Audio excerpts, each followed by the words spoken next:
कहां तक बताए थे बाबू आप लोग को?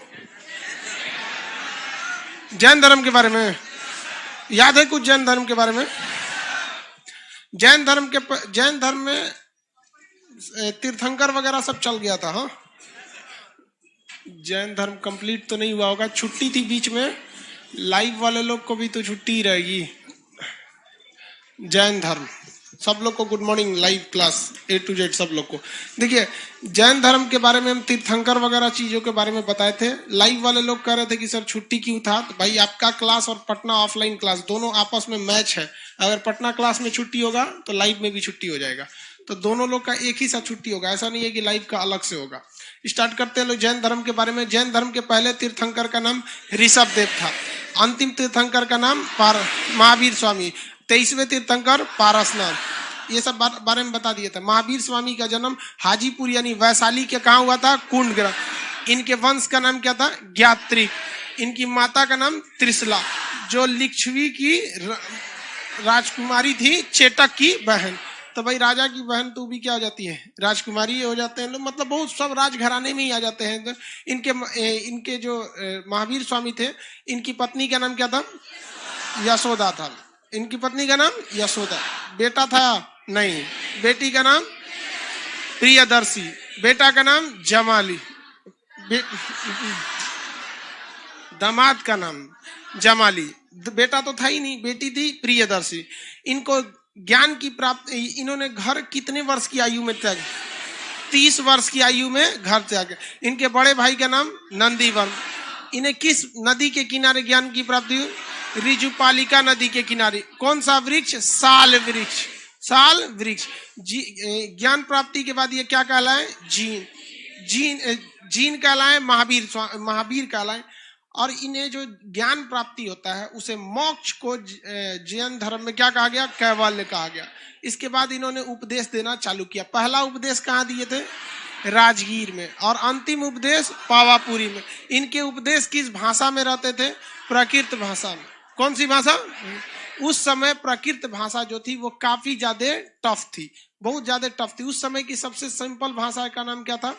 पाली भाषा। तो इन्होंने पाली में उपदेश न देके किस में दे दिया? प्राकृत भाषा में उपदेश दिया था। इनके उपदेशों को उस समय के किस ग्रंथ में रखा गया था? 14 पूर्वा। कौन सा ग्रंथ था? 14 पूर्वा ग्रंथ। पाली कैसे बोल रहे हैं बाबू? पाली उस समय की सबसे फेमस थोड़ी थी।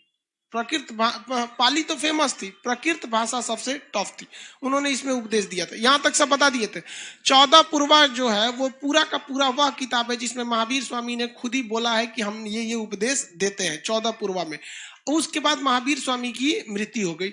महावीर स्वामी की मृत्यु किस ईस्वी में थे? 400। अरे इसको क्या बोलेंगे लोग? ये 68 है कि 78 है? अरे इसमें थोड़ा सा देखिएगा बाबू, पूरी हिस्ट्री में जब भी डेट आएगा ना तो एक बार जरा ये देख लीजिएगा कि हम लिखे क्या है। अक्सर हम कभी कभी क्या बोल देते हैं। अब महात्मा गांधी का जन्म सबको पता है, 1800 कब हुआ था? 2 अक्टूबर 1869। इसको 69 बोला जाता है ना। हम किसी वीडियो में इसको 79 बोल दिए।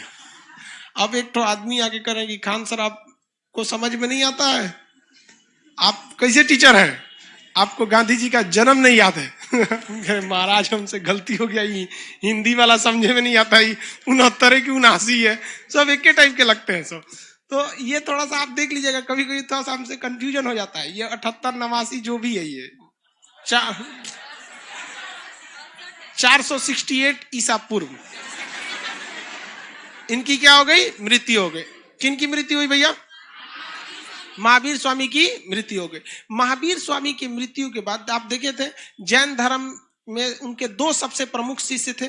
शिष्यों का नाम क्या था?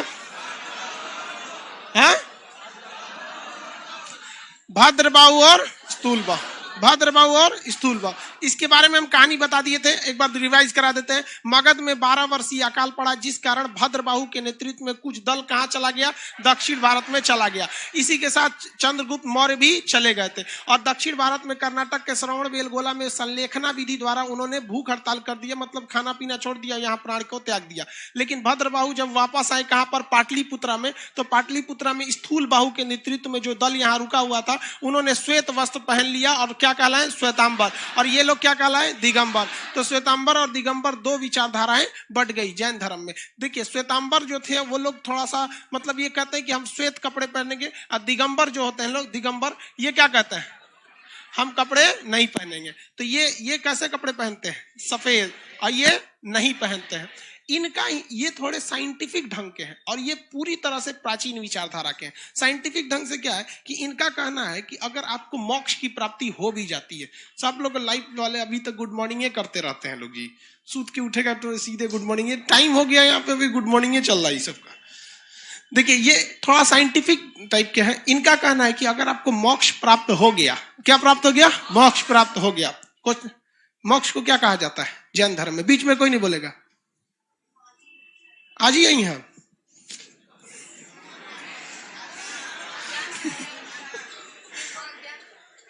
आज्ञा, ज्ञान प्राप्ति, कैवल्य। क्या कहा जाता है? कैवल्य कहा जाता है। क्या कहा जाता है? कैवल्य।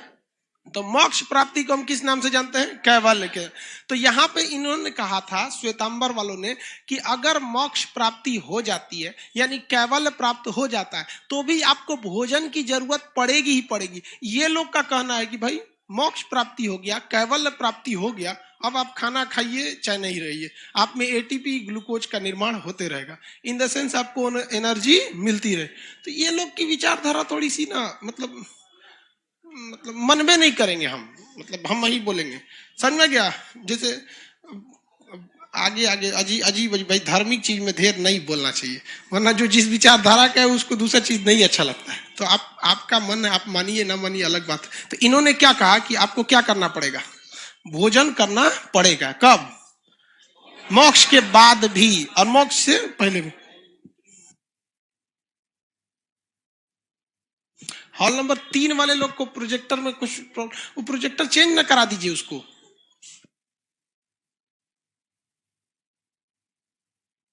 हॉल नंबर 3 वाले लड़के लोग थोड़ा सा प्रोजेक्टर में आपके दिक्कत आ गया, उसको चेंज करा दीजिए उसको। बीमार चीज ना, इलेक्ट्रॉनिक चीज जब बीमार पड़ता है ना तो कभी ठीक नहीं होता है। इनको क्या जरूरत है भैया? भोजन प्राप्ति नहीं चाहिए।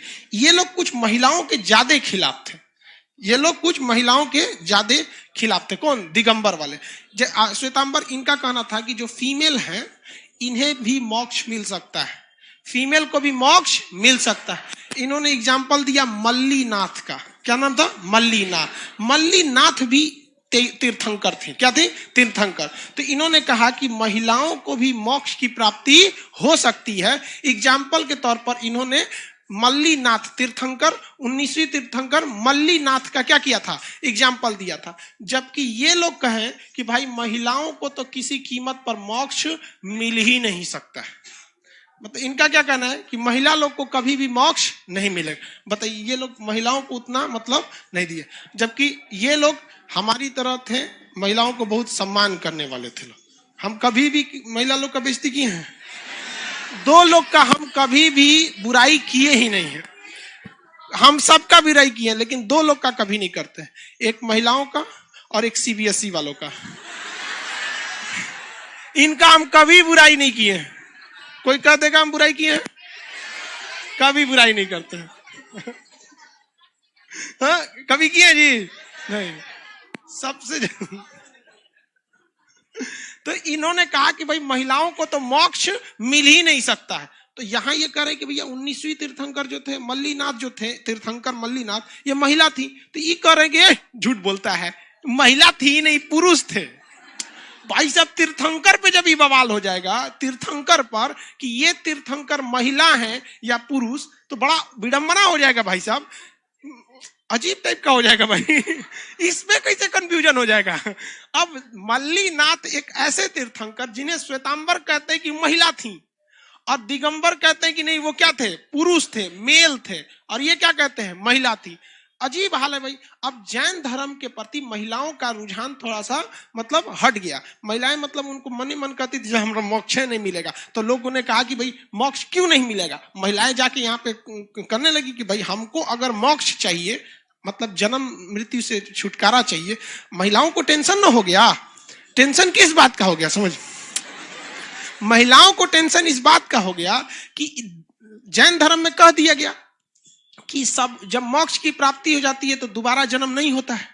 तो महिलाओं ने कहा कि ससुरा सब पुरुष को जब मोक्ष की प्राप्ति हो जाएगी तो ये सब जन्मे लेना छोड़ देगा, तो हम अकेले क्या करेंगे? तो इनको टेंशन हो गया, तो इन्होंने पूछा कि भाई हम लोग अकेले क्या करेंगे? तो दिक्कत हो जाएगा। तो समझ, लड़की लोग को समझ आ रहा है? तो इन्होंने, तो दिगंबर ने कहा, तो इन्होंने क्या एक अलग विचारधारा दिया कि अगर कोई महिला बहुत अच्छा काम करेगी तो उससे अगला जन्म जो मिलेगा वो पुरुष बनकर मिलेगा, और फिर पुरुष बनकर अच्छा काम करेगी तो मोक्ष मिलेगा। यानी पुरुष के लिए मोक्ष की प्राप्ति सिंगल एग्जाम है, और महिला के लिए पीटी मेंस जोड़ दिया। इसलिए महिला लोग गुस्सा गई लोग कि भाई ऐसा काय कर रहे हैं भाई हमारे लिए। तो थोड़ा यही रीजन रहा था कि जैन धर्म का विकास न होने के पीछे ये 3 महत्वपूर्ण कारण, कि महिलाओं को इन लोगों ने ज्यादा तवज्जो नहीं दिया। दूसरा, निर्वस्त्र रहने से भी बहुत सारे लोग इसमें क्या होने लगे, मतलब ज्यादा रुझान घट गया। दूसरा, इनकी भाषा भी बड़ी टफ थी, उस समय की प्रकृत भाषा जल्दी समझ में नहीं आती थी। तो दिगंबर और श्वेतंबर में अंतर समझ में आ गया। दिमाग लगाया, उन्होंने कहा कि अगर ये जो मतलब साल, जैसे महात्मा बुद्ध की जो मृत्यु हो गई, तो उसके बाद उन्होंने कहा कि भाई महात्मा बुद्ध की मृत्यु के बाद हमको क्या करना है, जैन धर्म को आगे चलाते रखना है। महावीर स्वामी की मृत्यु के बाद जैन धर्म को और आगे बढ़ाना है। तो इसके लिए इन्होंने क्या किया, एक बहुत बड़ा कॉन्फ्रेंस की स्थापना किया। कॉन्फ्रेंस मतलब एक बहुत बड़ा सम्मेलन, जैसे कांग्रेस अधिवेशन होता है उसी तरह से एक अधिवेशन बुलाया। किन्होंने बुलाया? स्थूल बाहु ने बुलाया। कहां पर? पटना में। तो उस समय पटना नाम थोड़ी होगा, पाटलिपुत्रा, पाटलिपुत्रा। तो 300 ईसा पूर्व, देखिए महावीर स्वामी की मृत्यु कब हो रही है? 400 और वही उतना में। इन्होंने कितना ईसा पूर्व बनाया? 300 ईसा पूर्व। तो मतलब 68 साल बाद 300 तो खुद ही आ जाएगा, पीछे घसकेगा तो ये तो पीछे खसकता है ना। आपको पहले ही क्लास में बता दिए थे, बीसी वाली चीजें उल्टा खसकती हैं। समझ में आ गया कि नहीं आ गया? जल्दी देखिए यहाँ पे। तो 300 ईसा पूर्व में पाटलिपुत्रा यानी पटना में एक संगीति बुलाया गया, जिसे कहा गया जैन संगीति। जैन संगीति या बौद्ध संगीति उस सम्मेलन को कहा जाता था जिसमें धार्मिक अनुष्ठानों को बहुत रीति रिवाजों से समझाया जाता था। तो इसमें पाटलिपुत्रा में प्रथम जैन संगीति हुई। इसकी अध्यक्षता किसने किया? स्थूल बाहु ने। किसने? स्थूल बाहु। और उसमें भद्र बाहु भी था। क्या था? भद्र बाहु। भद्र बाहु भी था इसमें। तो स्थूल बाहु ने इसकी क्या कर दिया? अध्यक्षता कर दिया। और भद्र बाहु ने उसमें एक और किताब लिख दिया जिसका नाम रखा गया अंग। क्या रखा गया? अंग।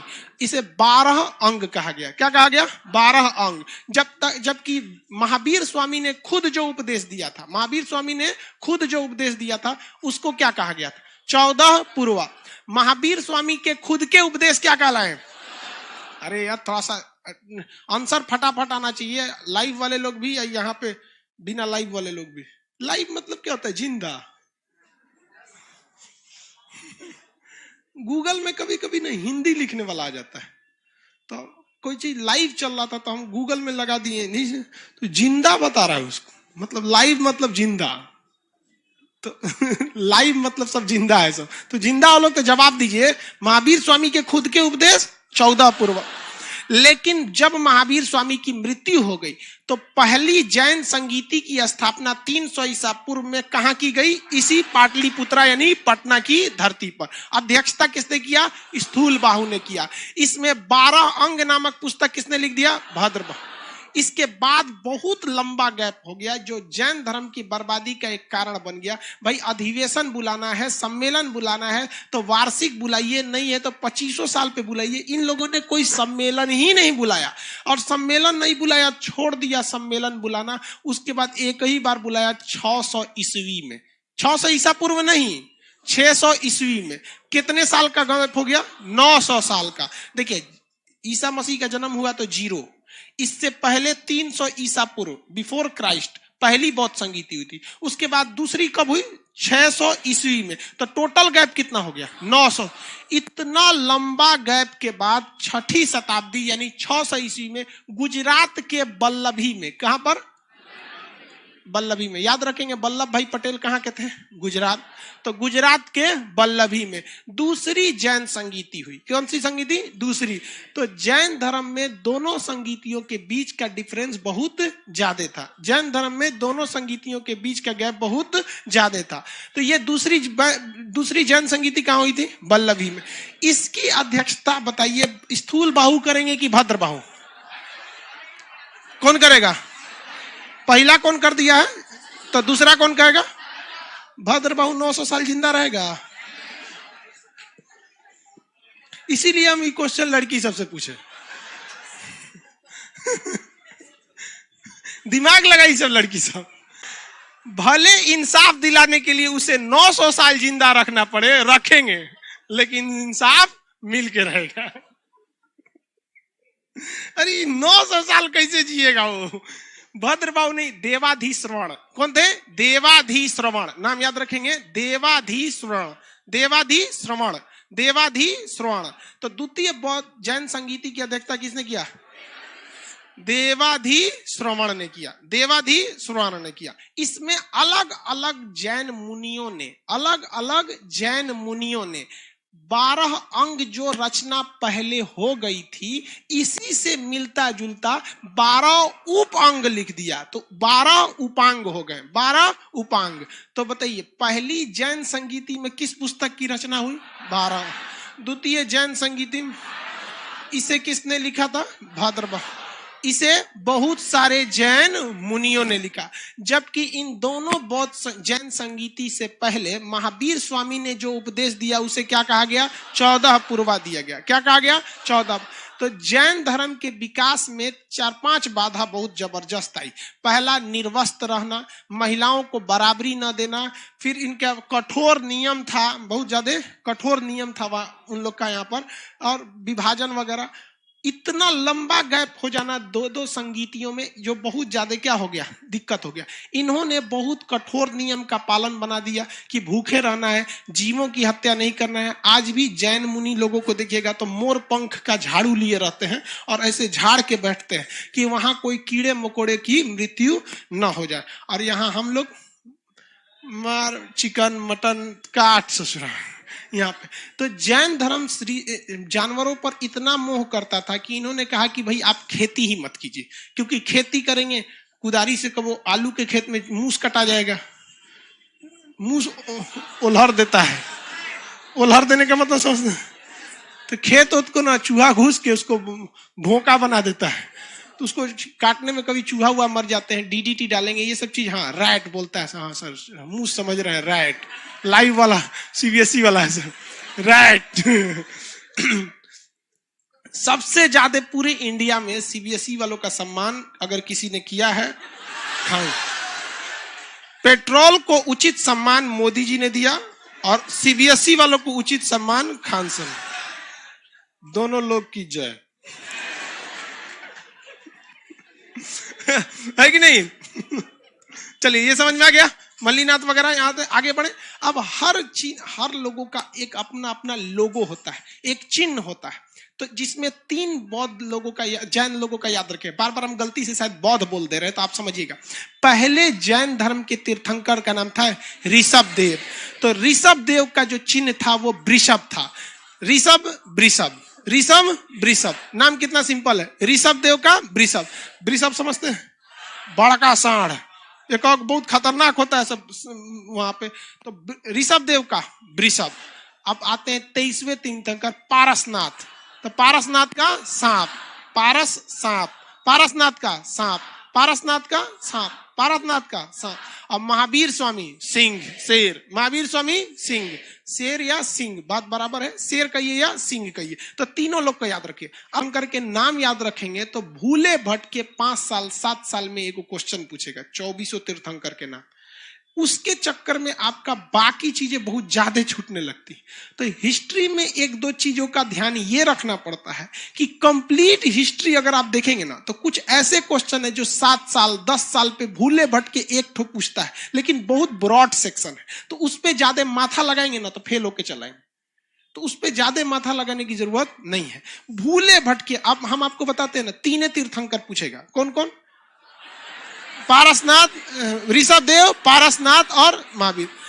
10 साल का क्वेश्चन उठाइएगा ना, 10 साल का क्वेश्चन, तो अन्य किसी तीर्थंकर के बारे में पूछे तो बताइए, जो रेगुलर पैटर्न है उसको ध्यान रखा जाए कि उसको रखा जाए। हमारे लिए तो सिंपल है ना, हमारे लिए क्या है, हम तो 24 बता के चल जाएंगे और हम आने वाले एग्जाम में भी कहेंगे देखो हमारे चीज से, हमारे किताब से बाहर आइबे नहीं करता है। तो ये भाई साहब, अगर कोई डिक्शनरी थमा दे और कहे कि एको साइनो इंटो बाहर ना जाएगा, रद्द कर दिया उस, तो इसलिए ज्यादा उस सब पे फोकस नहीं करना। बाकी जैसे जैन धर्म का टेस्ट लेंगे हम, आपको 24 तीर्थंकर उसमें दे देंगे और जो प्रीवियस पूछा है उस सब पे टिक वगैरह लगा देंगे। ठीक है, टेस्ट वगैरह तो होते रहते हैं ना आपके।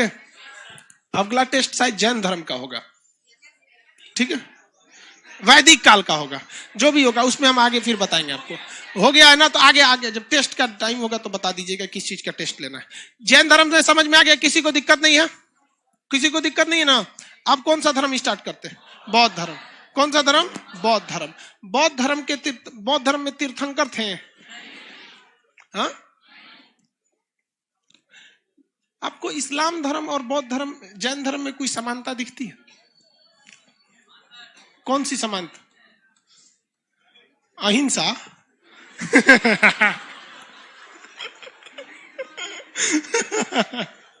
अहिंसा। इस्लाम धर्म के हिसाब से अगर कोई फांसी की सजा ही नहीं, सर काट दो। और जैन धर्म में देख रहे हैं कि चीटी उटी का भी जान नहीं ले रहा है। कौन सा क्लास में कर, क्यों भाई, नींद में नहीं ना हो?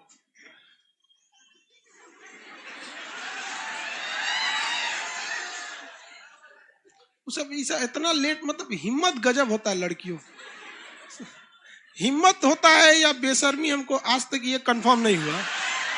हम लोग का क्लास अगर आधा घंटा लेट हो जाता तो हम बताते हैं ना आपको, लड़का सबको बताते हैं, इतना लड़का में हिम्मत नहीं किसी में कि क्लास लेट होने के बाद ऐसे जाके घुस जाए। अब उसका हिम्मत नहीं है या उसके अंदर शर्म है, ये नहीं, लेकिन ये लोग को चल जा खान सर के, कौन रोकेगा हमको?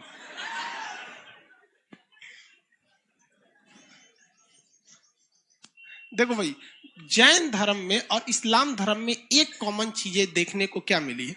इस्लाम धर्म में कहा गया, इवन हिंदू धर्म में भी देखिएगा, एक चीज आपको थोड़ी थोड़ी कॉमन मिलेगी। Common in the sense full to नहीं, इस्लाम मानना कंपलसरी है। इस्लाम धर्म के हिसाब से ईसा मसीह भी पैगंबर थे मुसलमानों के। जैन और इवन मतलब उन लोग भी ईसा मसीह को मानते, लेकिन अंतिम पैगंबर किसे मानते हैं? मोहम्मद साहब। अब जैन धर्म में देखेंगे ना, वहां पे क्या है? तीर्थंकर व्यवस्था है। कितने तीर्थंकर हुए हैं? 24। इस्लाम धर्म के हिसाब से कोई लाख हुए हैं लोग पैगंबर। हिंदू धर्म के हिसाब से देखेंगे ना, जब जब पृथ्वी पर अवतार, जब जब अत्याचार बढ़ेगा, क्या लिया जाएगा? अवतार लिया जाएगा। विष्णु भगवान के कई गो अवतार लिए गए। तो एक ये परंपरा हल्की फल्की देखने को मिलती है, बाकी कोई कॉमन चीज उसमें नहीं है। हिंसा का मैटर है, मत लीजिएगा भाई। बौद्ध धर्म, जैन धर्म खत्म हो गया। बौद्ध धर्म देखिए, बौद्ध धर्म में एक ऐसा चीज है जिसमें न किसी का अवतार लिया गया है, न ही इनके बाद कोई रूप आए हैं। बौद्ध धर्म की शुरुआत किसने किए थे? महात्मा बुद्ध। किसने किया? नेपाल के कहां हुआ? लुम्बिनी। इतना तो पता ही होगा भैया, नेपाल के लुम्बिनी में हुआ। इनके पिता का नाम शुद्धोधन। क्या था? शुद्धोधन। शुद्धोधन। माता का नाम? माता महामाया। माता का नाम महामाया। माता जब इनकी जब महात्मा बुद्ध जन्म नहीं लिए थे ना, तो महामाया इनकी माता थी, असली माता इनकी महामाया थी। लेकिन वो एक हफ्ते, जन्म के एक सप्ताह में ही उनकी क्या हो गई थी? मृत्यु हो गई थी। तो जब ये पेट में थे ना, तो ज्योतिषी ने बता दिया था कि जो आपका बेटा होगा ना, ये बहुत क्रांतिकारी होने वाला है। बहुत मतलब क्या होगा? क्रांतिकारी होगा। तो पहले के ज्योतिष वगैरह एकदम जबरदस्त थे। तो शुद्धोधन की जो साली जी थी, गौतमी। कौन थी? गौतमी। प्रजापति गौतमी। तो महामाया ने जब किसको जन्म दिया? सिद्धार्थ को। किसे? सिद्धार्थ। महात्मा बुद्ध के बचपन का नाम क्या था? सिद्धार्थ। महामाया ने जब सिद्धार्थ को जन्म दिया, तो पहले भी देखिएगा ना, लेबर पेन से बहुत महिलाओं की मृत्यु हो जाती। तो जन्म के एक सप्ताह में ही किनकी मृत्यु हो गई? महामाया की। तो इनका पालन पोषण किसने किया था? गौतमी। तो ये क्या थी? उनकी मौसी। लेकिन मौसी से ये इन्होंने क्या कर लिया था, विवाह कर लिया। ये अभी भी परंपरा देखने को मिलती है। मतलब अगर अभी भी देखिएगा ना, अगर पत्नी उतनी मर जाती, मान के चले कोई दूसरा औरत आएगी तो इसको उतना नहीं मानेगी कंपेरेटिवली इसके, तो ये तो होता है। तो ये इनकी सौतेली माँ कह लीजिए या इनकी मौसी, क्या नाम था उनका, प्रजापति गौतमी, प्रजापति गौतमी। इनका कुल पूछेगा, कुल, तो वहां पर जैन धर्म का कुल बताइए, ज्ञात्रिक। यहां पर शाक्य कुल, यहाँ कुल का नाम क्या हो गया, शाक्य कुल। शाक्य कुल होने के वजह से ही इन्हें शाक्य मुनि कहा जाता है। शाक्य मुनि किसे कहा जाता है, सिद्धार्थ को। इन्हें क्या कहा है, सिद्धार्थ। जब ये जन्म लिए तो इनको ज्योतिषी ने बताया कि घर द्वार त्याग देगा। क्या करेंगे, घर द्वार त्याग देंगे, और ये बहुत ही ज्ञानी बनेगा और दुनिया को सच्चाई के रास्ते पर ले जाएगा। ध्यान से समझिएगा, जब सिद्धार्थ का जन्म हुआ तो ज्योतिषों ने क्या कहा कि ये बहुत ज्ञानी बनेगा और दुनिया को सच्चाई के रास्ते पर ले जाएगा, घर द्वार मोह माया सब त्याग देगा। तब राजा परेशान हो गए कि एक गोली का भाग दुगा हो जाएगा, घर द्वार छोड़ देगा। तब तो पूछा गया उनसे कि इसका कोई उपाय बताइए। तो कहा कि सबसे सिंपल उपाय, अगर किसी का विकास रोकना है तो ब्याह करा दिए। सिंपल लॉजिक समझिए, बहुत ज्ञानी होगा, दुनिया को सच्चाई के रास्ते पर ले जाएगा, मोह माया सब त्याग देगा। इसका उपाय जो ये सब ना करे, ब्याह करा दे। समझ रहे हैं क्या लॉजिक है। तो इनका क्या हो गया, विवाह हो गया, और 16 साल की एक बहुत ही सुंदर कन्या से इनका विवाह हुआ, जिसका नाम क्या था, यशोधरा। यशोदा मत बोल दीजिएगा, उनके हैं, महावीर स्वामी के। यशोदा बेन पटेल मत बोल दीजिएगा, फिर मोदी जी में। मोदी जी की पत्नी का नाम क्या था, बेवकूफ, इधर कौन आनंदी बेन बोलता है, मुख्यमंत्री रही थी वहां पे, यशोदा बेन नाम था उनका, मोदी जी का। तो देखिए इनकी शादी किससे हुई, यशोदा। शादी ब्याह बहुत ठीक ठाक से हुआ, सब कुछ सही चल रहा था। पत्नी में पूरा अजुराइल रहते थे, वो डेली सुबेरे मेकअप करके बैठ जाती थी। पूरा ये खा लो, वो कर लो, ये कर लो, कबो मेहंदी लगाओ, कबो काजल लगाओ, कबो टकला हो, कबो चोटी करो, कुछ कुछ करते रहो दुनिया। मतलब उनको फुल टू यही पता था, बताया भी गया था कि भाई बहुत बड़े क्या होंगे, ज्ञानी हो जाएंगे। क्या होंगे, ज्ञानी। इनको आप ही का काम है कि इनको कंट्रोल करके रखना है। लेकिन महात्मा बुद्ध को ना, अब इनको ज्योतिषों ने बताया था कि भाई क्या करना है, इनको तो छोड़ के जाएंगे। लेकिन इनके मन में एक वैराग्य उत्पन्न होता था कि ये सब बहुत गलत चीज है। तो इन्होंने कहा कि हम महल के बाहर जाएंगे। तो राजाओं का पहले महल होता था, बहुत बड़ा, लाल किला देखिए ना, दिल्ली में जाके लाल किला, उस चुरा एगो गांव बस जाएगा उसमें, लाल किला में। तो राजा महाराजा उसी में रहते थे सब। तो इनको कहा गया, इन्होंने कहा सिद्धार्थ ने कि हम महल के बाहर जाएंगे। तो ज्योतिष ने कहा कि ले हो गेल कांड, ये जाएगा महल के बाहर, सारी सच्चाई देख लेगा, हो जाएगा चौपट। तो उन्होंने क्या कहा, यहाँ पर ये राजा जो थे, इनके पिता का नाम क्या था, शुद्धोधन। इन्होंने पूरे महल में रास्ता डिसाइड होता है। आज भी मुख्यमंत्री निकलते हैं तो रास्ता डिसाइड होता है, किस रास्ते से जाएंगे। देखेंगे सड़क खाली करा दिया जाता है, कोई नहीं निकलेगा, सड़क खाली, कोई जाम नहीं लगेगा, सफाई करो, चूना उना छिड़को, मुख्यमंत्री जाने वाले हैं। अब मुख्यमंत्री उधर से जाते हैं, कहते हैं मेरे राज्य में कितना विकास हुआ है, न जाम लगता है, न नालियां खुली हैं, चारों ओर चूना छिड़का। एक दिन आइए ना, बिना बताए सब विकास निकल जाएगा आपका। बस वही हो गया, पूरा चूना उना छिड़का दिया गया और पूरा पुलिस उलिस लगा दी गई। आइए एकदम तैयारी से गए थे महात्मा बुद्ध। लेकिन संजोग अजब होता है कि वही में एगो बूढ़ा आदमी चला है, बीमार था, वृद्ध व्यक्ति, बीमार मतलब बूढ़ा था। तो बूढ़ा था तो उन्होंने, महात्मा बुद्ध ने पूछा अपने सारथी से, इनके घोड़ा का जो नाम था, इनका घोड़ा का नाम चेतक महारापन, कंतक, नाम क्या था, कंतक। घोड़े का नाम कंतक, चेतक उनका था। और इनके सारथी का नाम था चन्ना। सारथी मतलब समझते हैं, जो घोड़ा को लेके हाँकता है, चल चल चल। तो सारथी का नाम क्या था, चन्ना। क्या नाम था, चन्ना। चन्ना, सारथी का नाम चन्ना। तो सारथी चन्ना से पूछे कि ये वो आदमी ऐसे झुक के काहे चल रहा है। तो कहा कि महाराज बुढ़ा गया है वो। बुढ़ा गया, एकदम झड़ गया है रे। एकदम लुजुर पुजुर हो गया, झड़ गया। कहा कि महाराज सब आदमी झड़ जाएगा, ऐसे ही आप भी बुढ़ा जाइएगा। काका हम बुढ़ा जाएंगे तो इतना उठपटांग लगेंगे। तो कहा हाँ, फिर हमारी वाली भी बुढ़ा जाएगी यही। कहेंगे भाई सबको जाना है यहाँ से। तो उनको दिमाग में खटक गया कि भाई गड़बड़ है। तो हमारे बाबूजी हमसे छुपा के रखे थे। तब तक आगे गए तो एक बीमार आदमी मिल गया। तो कहा ये क्या हो गया है? तो कहा कि अब एकदम ये जाने वाला है, मतलब ये बीमार है, अब ये क्या है, इस दुनिया से जाने वाला है, ये अब चल नहीं पाता है। तो चन्ना कहा कि हमारा और आपका और इनका मैडम का कि सबका यही दुर्दशा होने वाला लास्ट में। तब तक और आगे चल गए तो कोनो को अर्थी उठ रहा था। कहा कि वो लेटा का है ऊपे? कहा कि लेटा नहीं है वो। आपको लेटा लग रहा है, चल गया है वो। तो चल गया वहां पे। तो उन्होंने कहा कि सबको मरना है, सबको मरना है, आप भी जाएंगे, इस उद्बोधन भी जाएंगे, और आपकी जो महामाया थी ना वो चल गई, और ये भी जाएगी। तब बेचारा एकदम टेंशन में आ गया। एगो साधु को देखा तो साधु से पूछा कि ई काहे बैठल है होगा? साधु योग के मुद्रा में बैठे थे, कोई मतलब नहीं, कपड़ा उपड़ा साधु लोग का वेशभूषा कैसा रहता है वैसे। तो उन्होंने क्या कहा कि ई काहे ऐसा बैठल है? कहा कि ये भगवान के में मतलब भगवान की आराधना में विलीन है। तो कुछ पूछे महात्मा बुद्ध ने चन्ना से, कौन भगवान? जिसके पास वो लेटा वाला आदमी गया था, मतलब पूरे मर गया था। तो बताया ना चन्ना कि वो भगवान के पास जा रहा है। कहते मतलब वो भगवान के पास जा रहा है, उससे कनेक्शन लगा के बैठल है।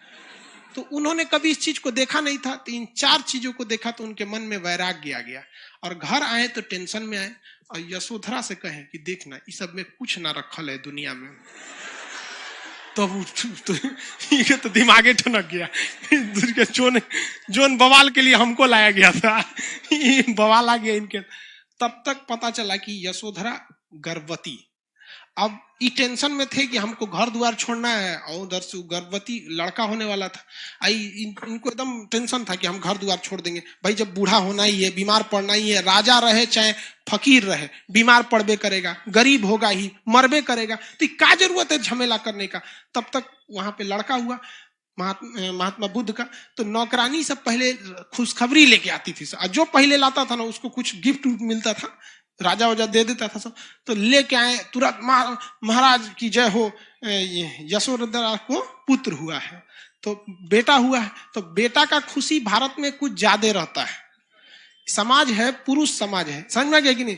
बेटी का अभी भी मतलब, अब तो शहरों में थोड़ा सा कम है, लेकिन गांव में अभी भी मान के चलिए, अगर किसी को एगो बेटा नहीं है ना, तो एगो बेटा के इंतजार में 9 गो बेटी पैदा कर सकता है। वो फुल स्टॉप तभी मारेगा जब एगो उधर बेटा लग जाए, नहीं तो कॉमा दे के आगे बढ़ते रहेंगे।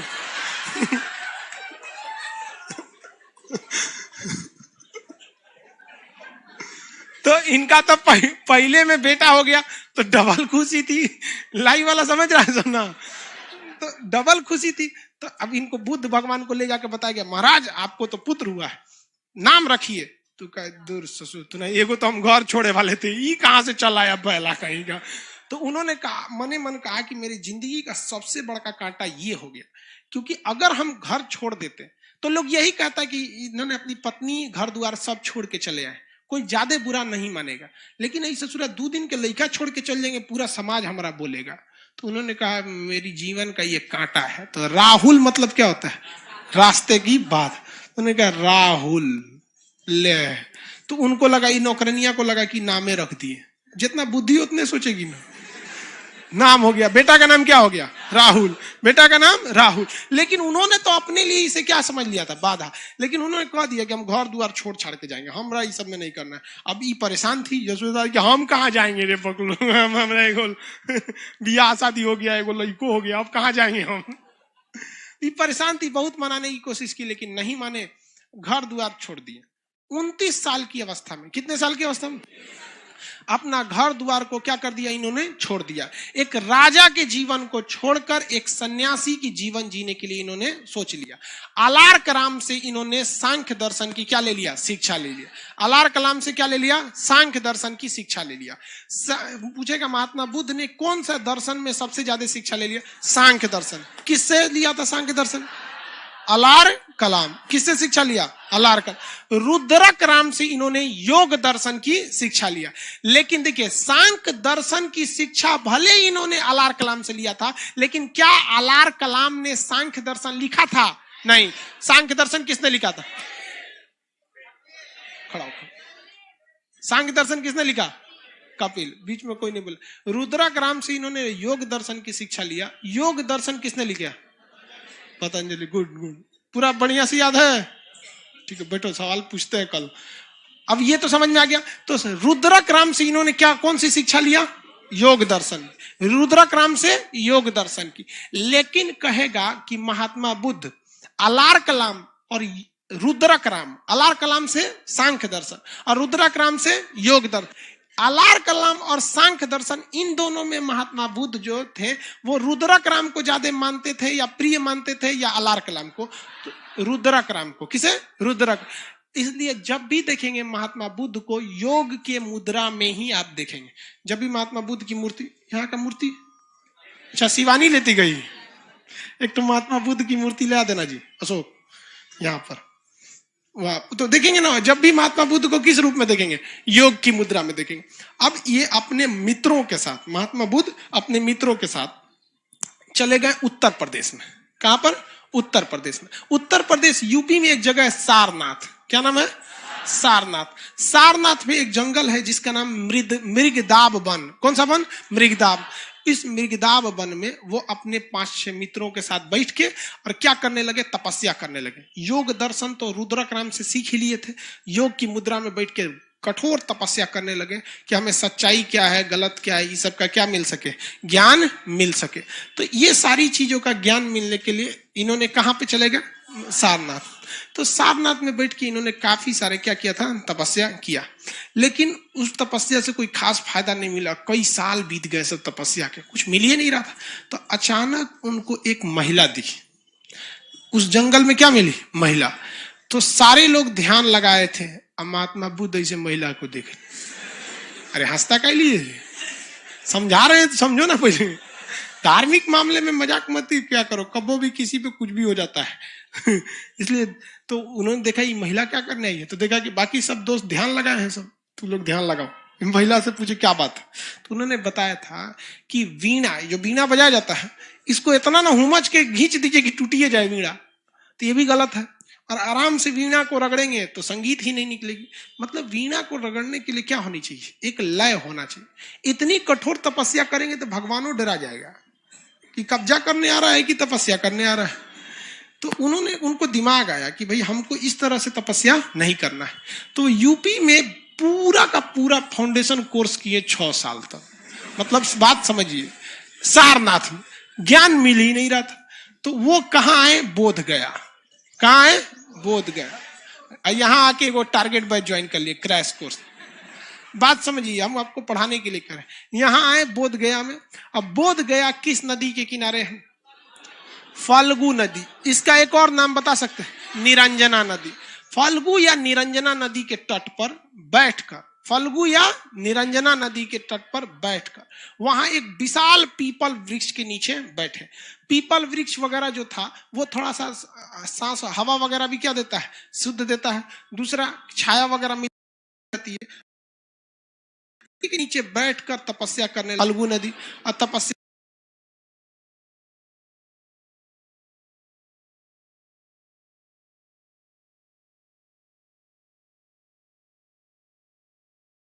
उनके शरीर से मतलब प्रकाश निकलने लगा, शरीर सुगंधित हो उठा। इससे उनको ज्ञान की प्राप्ति हो गई। अब वो सच क्या है, गलत क्या है, इस सब में एकदम पूरी तरह से पारंगत हो गए। महात्मा बुद्ध के साथ जो कुछ घटना हुआ है वो सब का सब वैशाख पूर्णिमा जन्म हो गया। ज्ञान भी उसी वैशाख पूर्णिमा के दिन मिला। जैसे मान के चलिए कि ऐसा आदमी हो जिसका जन्म 1 जनवरी को, सदियों 1 जनवरी को, मरियो जाए 1 जनवरी, तो एक तो अजीब टाइप का लगेगा ना भाई, तो बड़ी वो कॉमन हो गया। वैसे इनके साथ हुआ था। तो इनको ज्ञान की प्राप्ति हो गई। अब ज्ञान प्राप्ति के बाद ये सबसे पहला उपदेश जानते हैं किसको दिए हैं? वापस गई सब, कारे बबुआ बैठले ले तू लोग, ज्ञान वगैरह नहीं मिला। देखो हमरा बिहार से गए थे, बिहार में ज्ञान प्राप्ति हो गया। और इन्होंने आके सारनाथ में उन्होंने क्या किया? अपना पहला उपदेश दिया। तो महात्मा बुद्ध का पहला उपदेश, महात्मा बुद्ध का पहला उपदेश सारनाथ में। किस भाषा में ये उपदेश दिया? इनकी भाषा तो कौन सी? पाली। इनकी भाषा पाली। अभी भले पाली भाषा प्रचलन में नहीं है, लेकिन उस समय की सबसे बेहतरीन भाषा कौन सी थी? पाली भाषा। तो अलग अलग वक्त में भाषा थोड़ी थोड़ी क्या होती रहती है? चेंज हो जाती है। अभी इंग्लिश बोलने वाले को लोग आदमी थोड़ा इलीट क्लास का समझता है। तनी पुलिस स्टेशन में चाहे सरकारी ऑफिस में जाके इंग्लिश में 10 मिनट बतिया दीजिए ना, तो आधा कर्मचारी से रखने लगता है, महाराज अंग्रेजी बोला था, देखो ना उका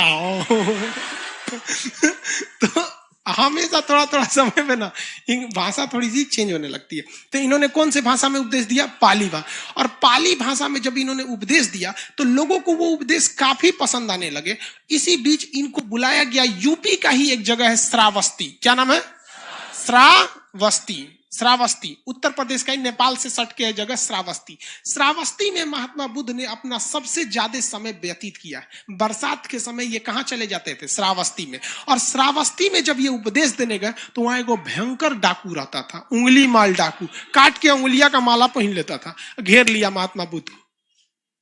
महात्मा बुद्ध को क्या कर लिया? घेर लिया। कहा कि आप तो तरो काट देंगे।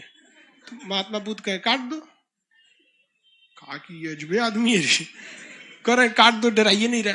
तो कुछ भी बोलते रहे महात्मा बुद्ध। महात्मा बुद्ध ने कहे कि महात्मा बुद्ध से उंगली माल ने क्या कहा कि तुमको डर नहीं लग रहा है? तो महात्मा बुद्ध ने कहा डर हमको नहीं लगता है, डरे तो तुम हो। कहे कि एकरा देखो अलगे लेवल का है, कटाने के लिए सामने रेडी पड़ल है, करा डर तो उन्होंने कहा कि कैसे? उंगली माल ने कहा कि कैसे हमको डर लगता है? तो महात्मा बुद्ध ने कहा कि हम जब चाहे 24 घंटा जहां चाहे जा सकते हैं, मुझे कोई डर नहीं, इवन तुम्हारे आगे भी नहीं। लेकिन तुम जब भी निकलोगे रात में निकलोगे, भीड़ भाड़ में नहीं निकलोगे, समाज में नहीं जाओगे, वरना पकड़ के लोग चूर देंगे तुमको। ये बताओ डर तुमको कि हमको? तुम जो अपना कमाए हो उसको बचाने के लिए तुमको दूसरे लोगों पर हत्या करना पड़ेगा, अपना दबदबा बनाने के। मुझे कोई जरूरत नहीं। बड़ी लंबा चौड़ा 2-2.5 घंटा उपदेश दिए थे, वो रात के 2 बजे घेर लिया तरतिया को आके। डाकू को दिन में थोड़े आएंगे, सुतल थे उठा लिए, चलिए उंगली माल देख रहे हैं आप ही जैसे लोग का उंगली है। तो उंगली माल डाकू को उपदेश दिए। बाद में उंगली माल डाकू भी क्या हो गया? महात्मा बुद्ध का क्या हो गया? अनुयायी हो गया।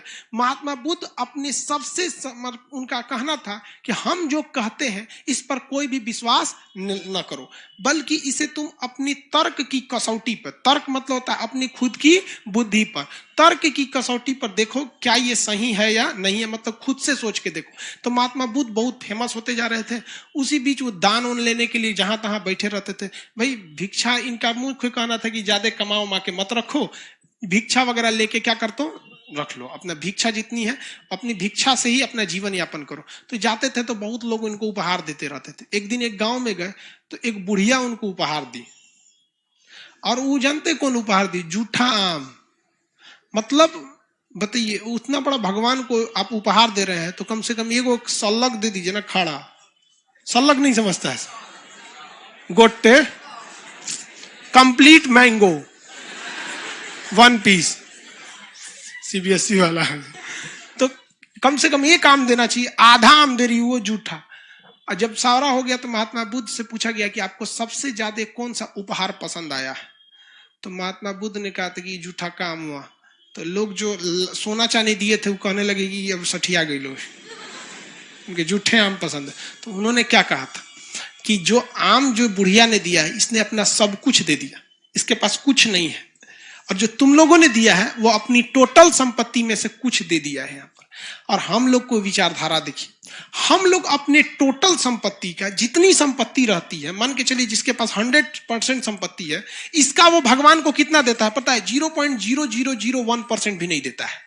देखते हैं 0.01% भी नहीं देता है। 200-500 चढ़ा देता है और सोचता है कि भगवान हमको वीडियो कॉलिंग पे हमारी समस्या सॉल्व करे।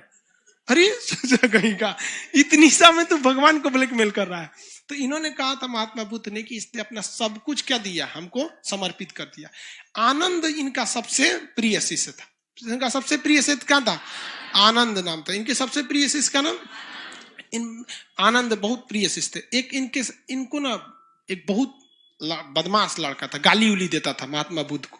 तो एक दिन महात्मा बुद्ध के स्टेज पे बुलवाए, गिरे इधर आओ, गरिया रहा है तुम हमको? कहा हाँ। तो यहाँ बगल में खड़ा करा कहे तो गरियाओ। 1 घंटा गरियाया महात्मा, और गरियाओ 2 घंटा। वो थक गया गरिया के, कहा कि अब गाली खत्म हो गया, थक गए हैं। तो महात्मा बुद्ध ने कहा कि देखो, मान के चलो कि हमने अपना कोई सामान तुमको दिया और तुम मेरे सामान को लेने से अगर इनकार कर देते हो तो वो सामान किसका होगा? तो उसने कहा कि सामान आपका था, हम नहीं लेंगे तो आपका हो जाएगा वापस। तो कहा ठीक है, जो तुम्हारी गालियां हैं ना हम नहीं ले रहे हैं। ये गाली किसकी हो जाएगी? कहा कि गुरुजी तो सब हमार हो जीतो।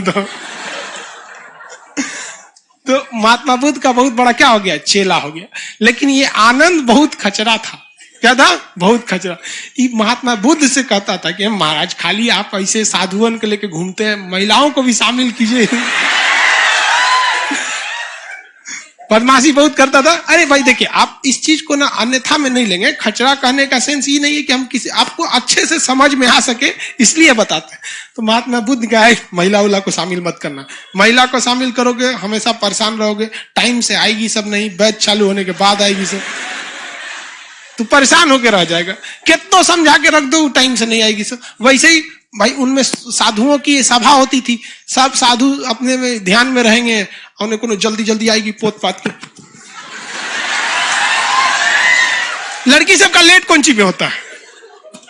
हाँ, लड़का का कभी लेट होता है नहीं, वो तो लॉज में निकलने के बाद बटन बंद करता है। बाल उल्टी करे, चल चल।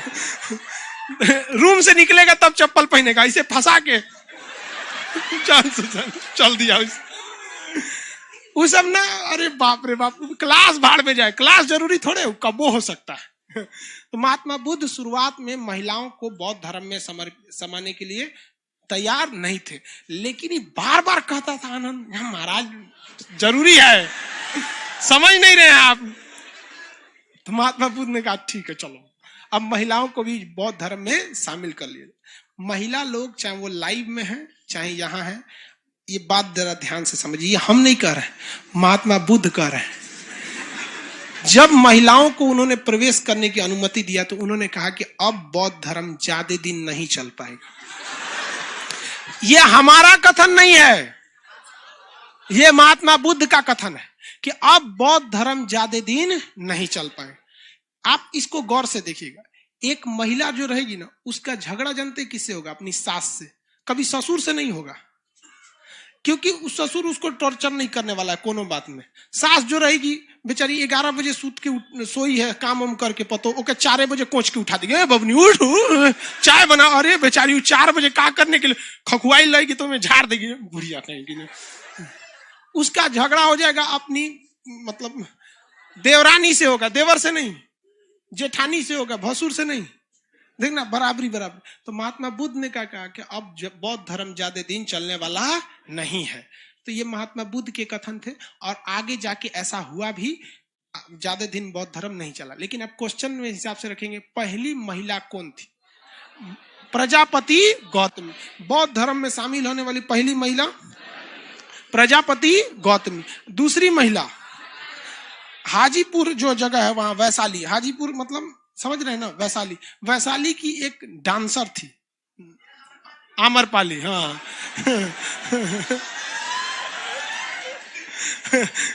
कर हाँ सर, आम्रपाली लग रहा है कि गौए की थी। कहाँ घर है?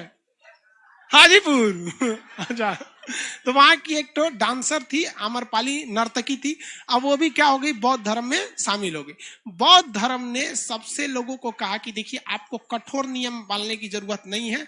बौद्ध धर्म में 3-4 सिद्धांत दिया, अष्टांगिक मार्ग दिया, सत्य का सिद्धांत दिया, और उसके बाद उन्होंने त्रिरत्न दिया, बुद्ध धम्म और संघ।